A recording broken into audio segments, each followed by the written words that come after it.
but I think every filmmaker knew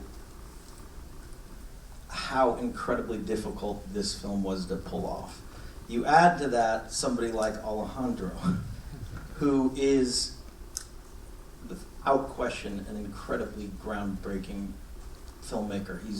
He's really changing the landscape of how we, not how we watch movies, but how we interact with them. I mean, there's sequences in this film, not to, toot our own horn here, but I could say it because I wasn't the person behind the camera. They really feel like virtual reality. They really feel like you are the best possible version of what you can be as an audience member. You're like a fly buzzing around that bear attack sequence. You feel the breath of the bear. You feel the sweat.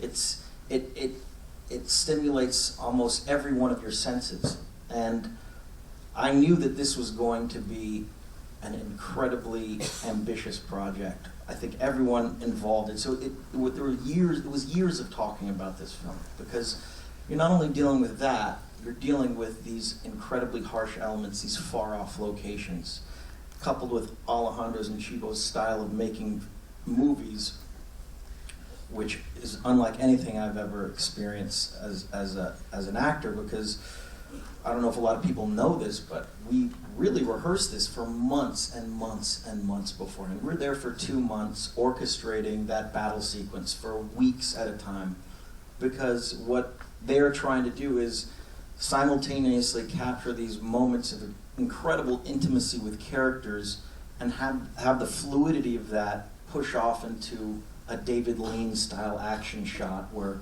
hundreds of infiltrating a camp, and then you switch right back to the intimacy and the breath of an individual character. This was literally like creating a Swiss watch. And we had to have all the components together, every single department working in unison, and of course you get a filmmaker like Alejandro who is relentless and vigilant, and this is what I admire the most about him, and this is why he's an unbelievable filmmaker to work with, is because he will stop at nothing to get what he wants up there on screen. And I don't mean that in any other way except with the most admiration, because if you're going to attempt something like this, one tiny little detail will take you out of that immersive feeling as an audience member. It will not feel like virtual reality.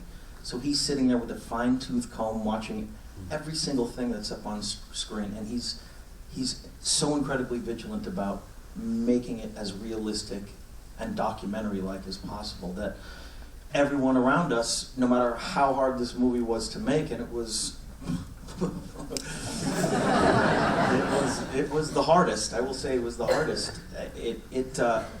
You feel a camaraderie and a need to give him everything that he wants, because you know the end result is going to be something spectacular.